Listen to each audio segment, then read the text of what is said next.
제가 강대상을 다시 옮겼습니다. 지난주에 제가 설교를 하지 않아서 좀 성가대 제일 끝에 앉았는데요. 이렇게 쳐다보니까 너무 높고 또 30분 동안 한쪽 방향으로 보니까 목이 삐끗하더라고요. 그래서 이쪽으로 옮겼습니다. 괜찮으시죠? 지난해 가을에 알파벳의 비밀이라고 하는 제목으로 3주간 연속으로 말씀을 나눴습니다. 오늘은 같은 제목으로 네 번째 시간을 가져볼까 합니다. 이 세상의 모든 문자의 첫 번째 해당되는 문자는 창조를 위한 신적인 원칙, 신적인 에너지를 상징한다고 합니다. 조아라는 이름을 가진 고대의 지혜자들이 이렇게 말을 했답니다. 하나님은 세상을 알파벳 문자의 기초에서 창조하셨다.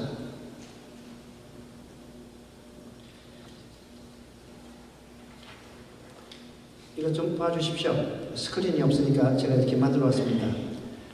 히브리어 알파벳 첫 번째에 해당되는 문자입니다. 알레프 이렇게 표기가 되고, 그런데 이것에 대한 발음은 무음입니다. 히브리 사람들은 알파벳의 첫 번째 문자를 접하면 발음을 하지 않는답니다. 왜냐하면 신에 가장 가까운 그러한 문자를 접하기 때문에 어찌 감히 인간이 거기에 대해서 뭐라고 말을 할 수 있겠느냐 해서 무음 처리합니다.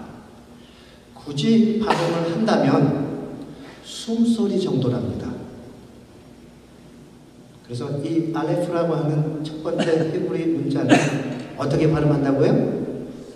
숨소리요. 한번 해보겠습니다. 이렇게 차분하게 앉으셔가지고 호흡을 한번 들어 마셨다가 내뱉어 보십시오. 이 정도가 이 알레프라고 하는 문자의 발음입니다. 히브리 사람들에게 알레프는 알레프라고 하는 첫 번째 문자는 창조주 하나님을 첫 대변하는 상징이므로 그들은 이 문자를 대할 때 하나님 만나는 것처럼 침묵하고 하는 어떤 감탄을 내지른 것입니다. 이 문자의 형상을 들여다보면 불의 모습 같기도 하고, 다시 한번 봐주십시오.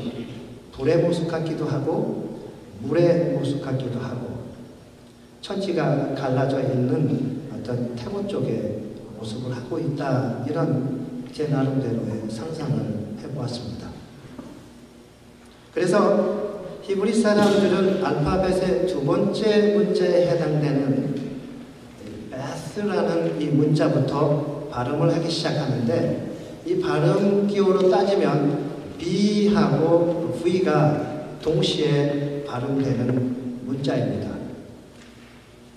우리 한국 사람들이 저를 포함해서 영어를 잘 못하는 이유 중에 하나가 B나 V나 혹은 P나 F 혹은 R이나 L 같은 이 단어를 이런 그 발음을 잘 구별하지 못해서 우리가 기껏 영어를 배워서 말을 해도 이 사람들이 잘 알아듣지 못하는 경우가 많지 않습니까? 그것 때문에 괜히 주눅이 들고 하는데 히브리 사람들에게 배울 필요가 있어요. 이 사람들 보십시오. 이렇게 딱 문자 하나 써놓고는 이것이 B로도 발음되고 V로도 발음된답니다. 그렇게 우기는 거예요. 듣는 사람들이 알아서 들어야 되지 않겠어요? 그러니까 발음이 좀 틀리다 그런가 개념치 말고 영어를 할 필요가 있다라고 생각합니다. 히브리 성경책의 첫 번째 책인 창세기의 첫 번째 문장은 그래서 베스라는 이 단어, 이 문자가 처음으로 나옵니다. 그래서 이렇게 시작되죠. 베리아시 바라 엘로힘. 이 부분에 대해서는 작년 꼭 이맘때, 정확히 5월 4일, 5월 첫 번째 주일에 저희 교회 오늘은 나오시지 않으셨는데 주영구 교우님께서 아주 엑셀런트하게 해석해 주셨습니다. 베리아시, 이 말을 개혁 성경에서는 태초에 그리고 공동 번역에서는 한 처음에 이렇게 번역이 되어 있고요. 영어 성경에는 원래는 in the beginning인데 in the beginning으로 정관사로 썼는데 이 더가 언제 생겼냐면은 5세기에 제르미라고 하는 교부에 의해서 in the beginning이 되면서 태초에 이렇게 번역이 돼서 오늘까지 이해되어 왔다라고 주영부교육에서 설명을 하시고, 그리고는 그러므로 in the beginning인 이게 원래적인 그 해석이어야 되는데, 그럴 경우에는 태초에라는 어떤 역사적 인류의 어떤 그 세계적 그 우주론적인 태초라기보다는 신과의 만남, 첫 만남의 의미의 태초다라고 해석까지 해주셨습니다. 저희 아버지께서 한국에서 주영부 교우님의 설교를 듣고 나서 제게 물어보셨습니다. 아니, 주영부 교우가 도대체 어떤 사람이냐? 그 사람이 어디서 신학을 전공했느냐? 이렇게 저에게 물어보셨어요. 그래서 아니, 우리 교회 평범한 교인 중에 한 분이에요. 제가 그렇게 대답을 했더니, 야, 니네 교회에서는 목사가 설교하기 힘들겠구나. 이렇게 말씀을 하셨습니다. 저는 목사로서, 설교가로서, 또 성서 해석가로서 주영부 교우님의 해석에 적극적으로 동의하고 지지하는 바입니다. 베리에쉿 바라 엘로힘. 여기서 엘로힘은 하나님을 뜻하는 말인데, 재미나게도 이 엘로힘이 단수가 아니라 복수입니다. 그러니까 태초에 이 사람들이요, 하나님을 복수로 이해하셨어요. 그것도 하나의 재미나는 표현이고요. 바라라는 말을 우리말로 옮기면 창조하다, 창조되다라는 뜻인데, 약간 베스라는 말이 들어감으로써 창조의 시작이 된 것입니다.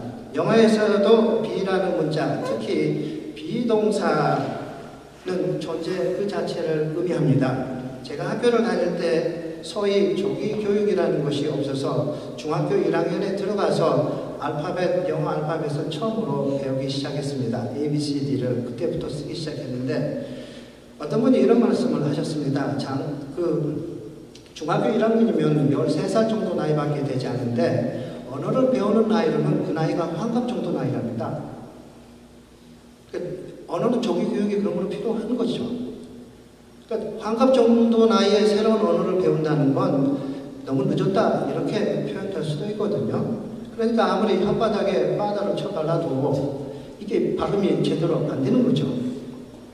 그렇죠? 나이 들어서 캐나다 와서 아무리 영어를 하려고 해도 이게 우리 어렸을 때 자라서 또 어렸을 때 온 친구들을 해낼 수가 없는 게 환갑에 영어를 배웠습니다. 약간 그때 처음으로 영어를 배우는데 비동사가 도대체 이해가 되지 않더라고요.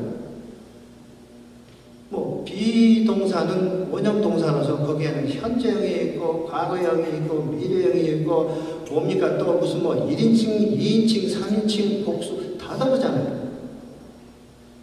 외우라니까 외우는 수밖에 없어서 배웠는데, 이거 캐나다 와서 이 사람들이 I am 하고 이렇게 말하는 것을 텔레비전이나 사람들의 대화 속에서 듣고 굉장히 놀랐는데요. 더더욱 놀란 것이 언제였냐면요. 여러분, 맥주 광고 중에 캐네디언 맥주 있죠?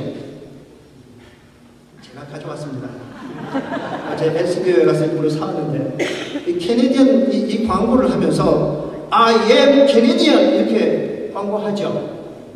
저는 이거 듣고 저는 상당히 놀랐어요.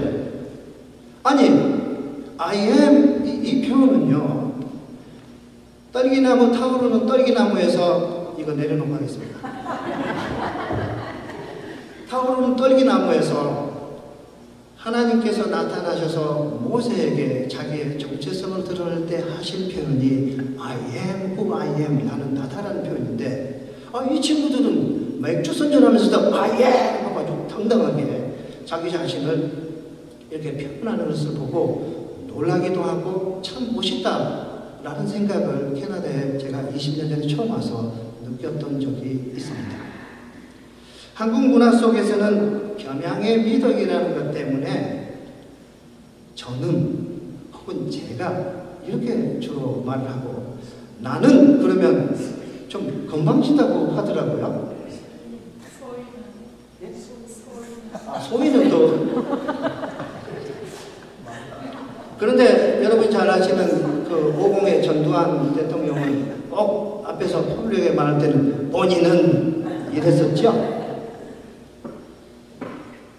본인 이런 표현보다는 우리 한국 사람들도 나는 이런 표현을 좀 자랑스럽게 그리고 좀 자연스럽게 받아들여지고 쓰는 그런 문화로 발전했으면 좋겠습니다. 그렇죠. 전라도 사람들은 나가 맨날 나죠. 지방방송 좀 꺼주시고요. 자, 왜냐면요, 나는 I am 이렇게 표현을 우리가 써야 되는 이유 중에 하나는 이 안에 나는이라는 이 표현 안에 I am who I am이라고 하는 어떤 영적 존재가 내포되어 있기 때문입니다.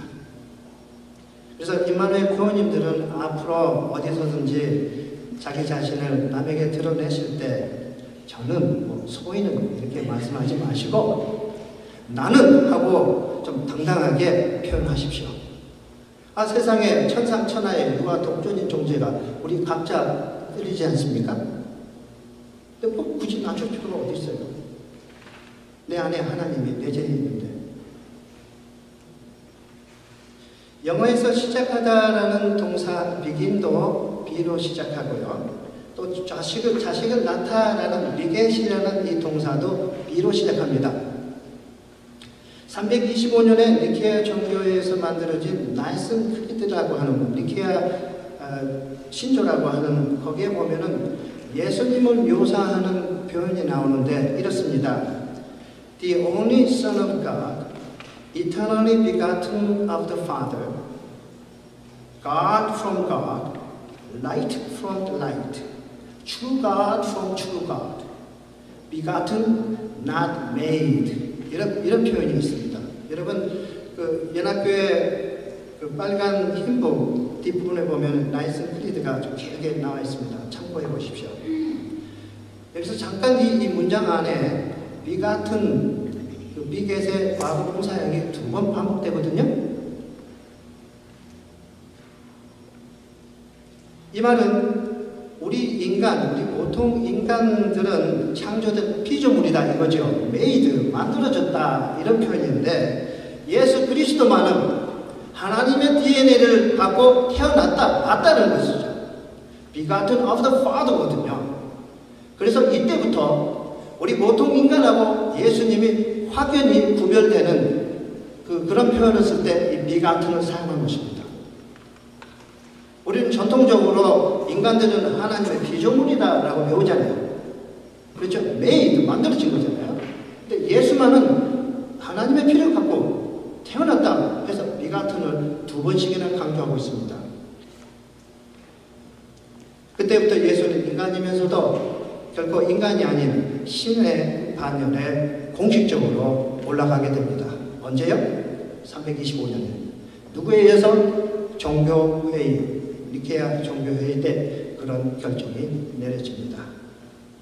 또 생일, 태어난 날도 영어로 birthday, B로 시작하죠.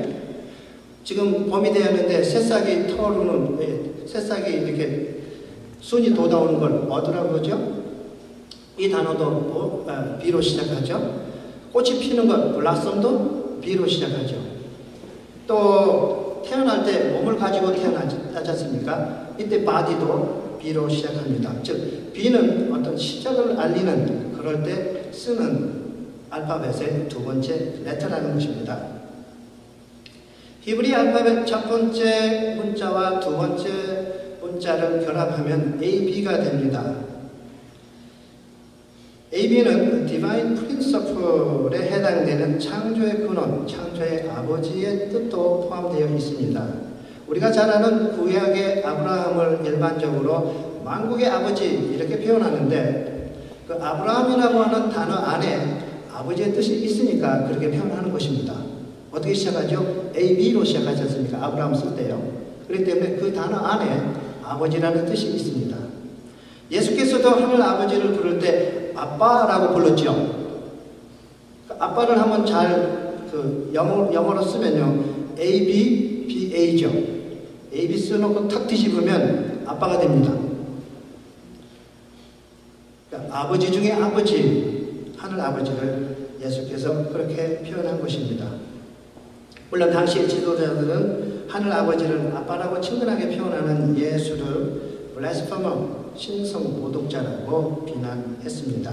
당시나 현재나 권력을 쥐고 있는 사람들은 그 파워를 유지하는데 종교를 사용하고 이용하는 것이지 결코 민중이 신과 친근해지는 것을 원치 않나 봅니다.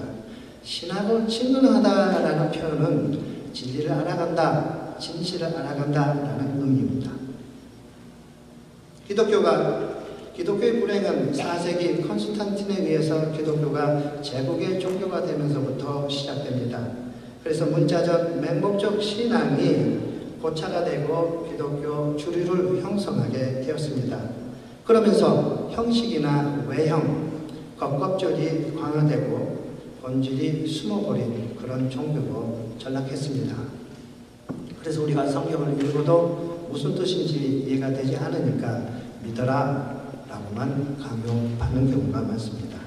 우리 오랫동안 한 곳에 머물러 있으면 썩듯이 사상도 생각도 종교도 또 시스템도 오랫동안 머물러 있으면 썩습니다. 흘러야만 하고 바뀌어야만 하는 것입니다. 이 세상 구조 속에서 절대 불변의 진리를 영속적으로 담아낼 수 있는 그릇은 존재하지 않습니다. 교회도 예외가 아닙니다. 연합교회 새 신주는 그 시작부터 이 보편적인 진리를 인지하고 고백합니다. We are not alone. 우리는 홀로가 아닙니다. We live in God's world. 우리는 하나님의 세계에서 삽니다. 그리고 나서는 뭐라고 그러냐면요.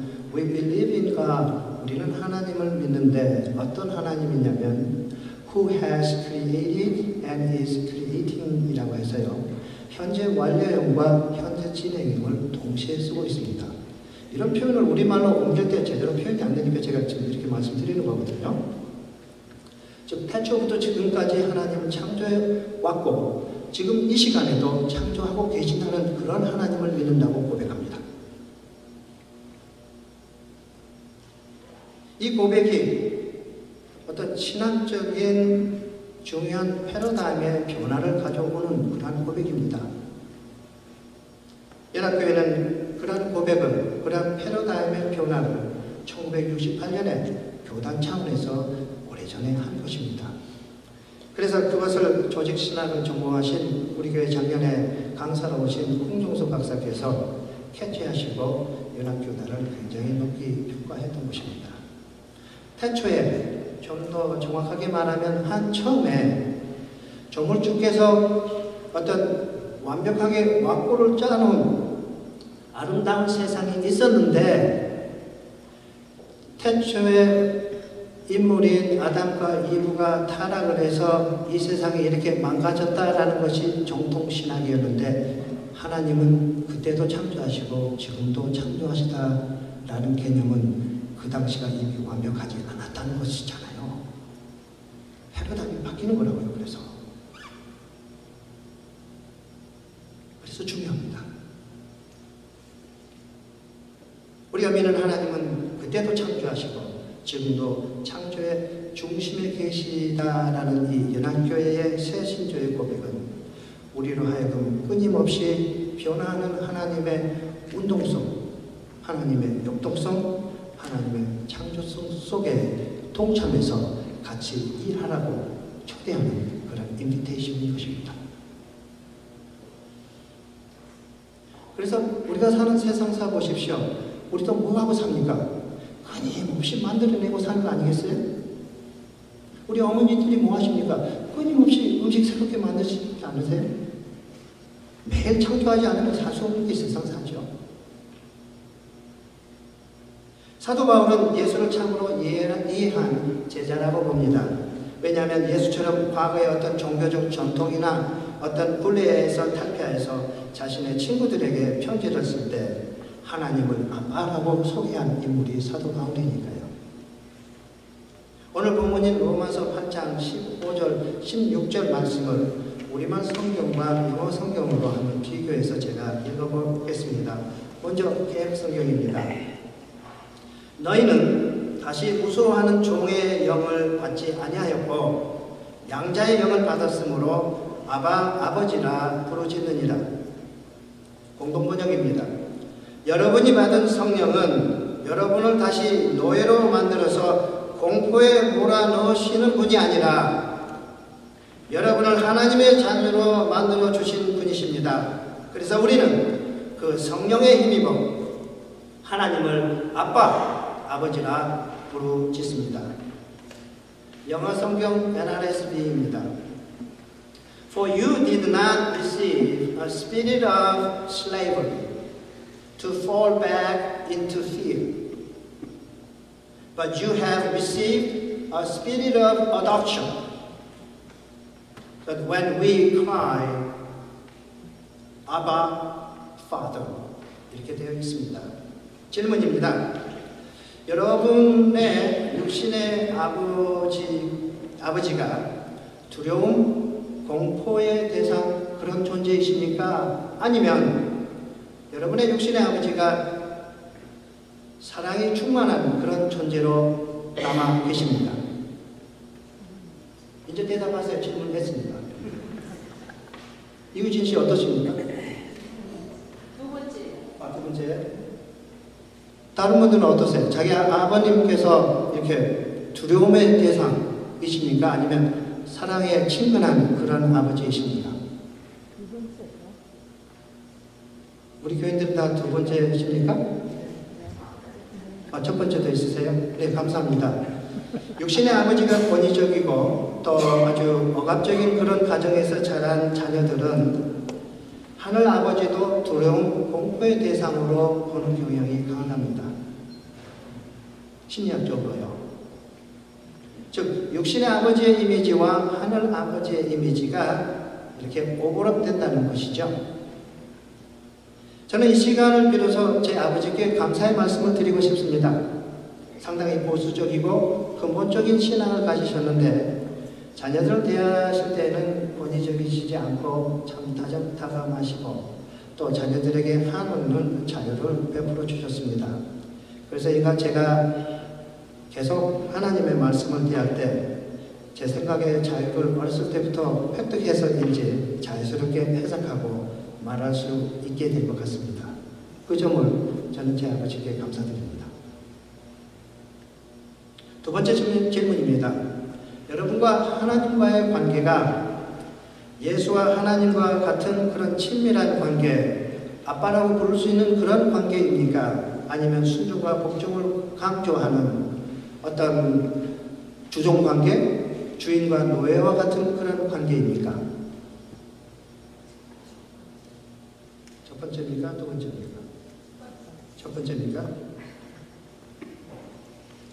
우리가 예수를 통해서 받은 영은 사도 바울이 말한 것처럼 노예의 스피릿이 아니기에 두려움, 공포감을 가지고 영이신 하나님을 대하는 것이 아니라 양자로 받아들여진 스피릿이기 때문에 감히 하나님을 아빠, 아버지라고 부를 수 있다는 것입니다. 그것이 예수께서 우리에게 주신 복음입니다. 그전에는 하나님은 두려움의 대상이고 예배의 대상이었습니다. 우리 한국 사람들은 태어나면서부터 육신의 아버지를 아빠라고 부르죠. 그러므로 신을 찾고 또 찾으면 쉽게 하늘 아버지도 아버지라고 기도합니다. 그렇죠? 오늘 이은하 장로님도 그렇게 아버지라고 기도하시더라고요. 그래서 우리 한국 사람들은 굉장히 영적인 민족이고 또 연발이 있습니다. 물론 요즘 신학에서 신에 대한 인격성 혹은 남성적 이미지에 대한 논란이 없는 것은 아니지만 우리가 이 세상을 살면서 정말로 힘듭니다. 우리가 믿는 경배의 대상인 하나님을 정말 자기의 친근한 아버지처럼 그렇게 아버지 하고 기도하면서 부를 수 있다는 것은 우리의 특권이요, 우리의 행복입니다. 그거 마음대로 하십시오. 바울이 말씀한 Spirit of Adoption이라고 하는 이 영적인 것이 우리 안에 없다면 우리는 욕망의 노예, 물질의 노예, 돈의 노예, 우상의 노예로 살다가 이 생을 마치게 될 것입니다. 사도 바울은 Spirit of Adoption, 이 양자의 영을 고린도후서 4장에 우리라는 이 질그릇, 영어로 표현할 때 이 질그릇을 clay jar 혹은 earthen vessel이라고 표현했는데 이 질그릇과 같은 몸 안에 내재된 트레저다, 보물이다 라고 말합니다. 뭐가요? 우리 안에 있는 이 양자의 영이. 그것을 또한 하나님의 영광이라는 지식의 빛으로 표현했고 또 extraordinary power라고 표현을 했습니다. 즉 양자의 영이라는 것은 또 말하기를 창조된 것이 아니라 우리에게 선물로 주어졌다. 이 양자의 영은 하나님께 속한 것이다 라고 말합니다. 고린도후서 4장 7절을 제가 영어로 읽어봅니다. But we have this treasure in clay jars. 우리가 지금 양자의 영, 이 보물을 이 몸뚱아리, 클레이 jar, 진흙덩어리 속에 가지고 있답니다. So that it may be made clear that this extraordinary power belongs to God and does not come from us. 이것이 하나님께 속한 것이지 우리에게서 온 것이 아니다 라고 말합니다. 이 말은 우리 안에 신을 찾고 갈망하는 속성이 이미 innate, 내재되어 있다는 의미요. 또 내 안에 하나님적인 요소, 그리스도가 또 그것이 본래적으로 내재해 있기에 우리가 지금도 교회를 찾고 저를 찾고 진리를 찾는 것입니다.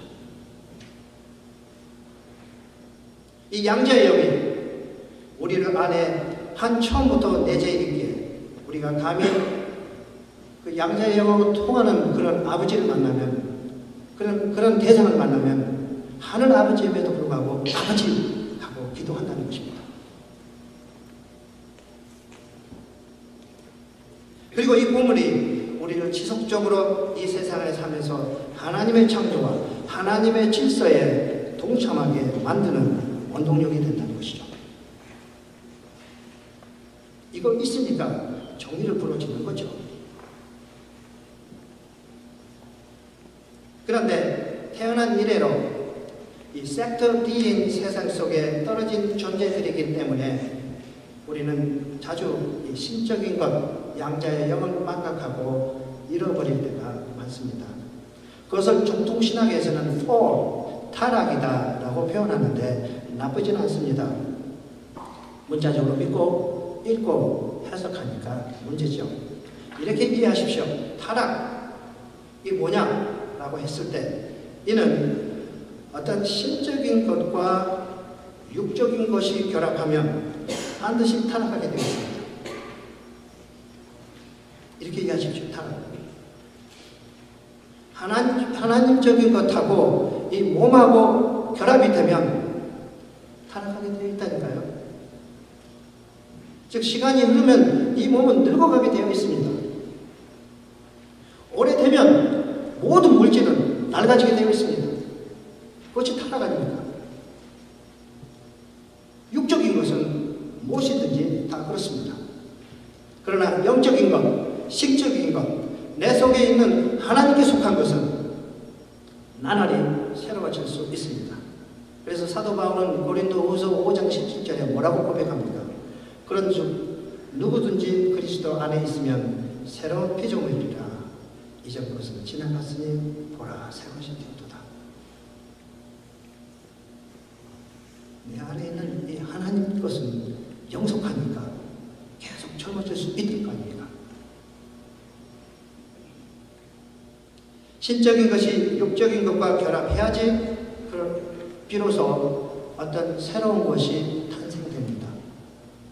정신적인 것을 상징하는 알레프와 육체적인 것을 상징하는 메스가 결합해야지 C라고 하는 창조가 만들어지는 것입니다. 그런데 그 과정은 언제나 이질적인 것의 결합이기 때문에 거기에는 항상 모순과 갈등과 부조화와 고통이 뒤따르게 되어 있습니다.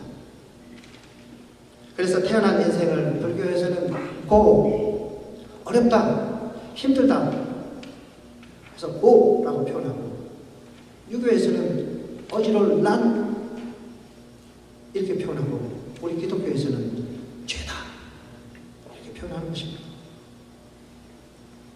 그래서 이 세상을 섹터 D의 세상, 사망의 음침한 골짜기를 걷는 것과 같은 그런 세상, 혹은 불교처럼 고해 바다다 이렇게 표현하는 것이고, 또 우리 한국 사람은 전통적으로 한마는 세상이다 이렇게 말하는 것입니다.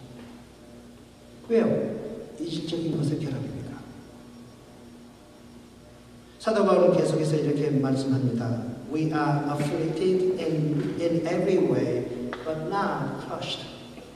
우리는 모든 면에서 고통을 받습니다. 그러나 망가지지는 않습니다. Perplexed, but not driven to despair. 당혹스럽습니다. 이 세상에 살면서 당황스럽습니다. 그러나 절망으로 빠지지 않습니다. Persecuted, but not forsaken. 핍박을 받지만 버림받지는 않았습니다. Struck down, 얻어 터지지만 but not destroyed, 망하지 않습니다. Always carrying in the body the death of Jesus, so that the life of Jesus may also be made visible in our bodies. 왜냐하면 우리 몸 안에 예수의 죽음은 양자의 영을 간직하고 살기 때문입니다. 그래서 그렇게 함으로 예수의 생명이 우리 몸을 통해서 분명하게 드러나기를 원합니다.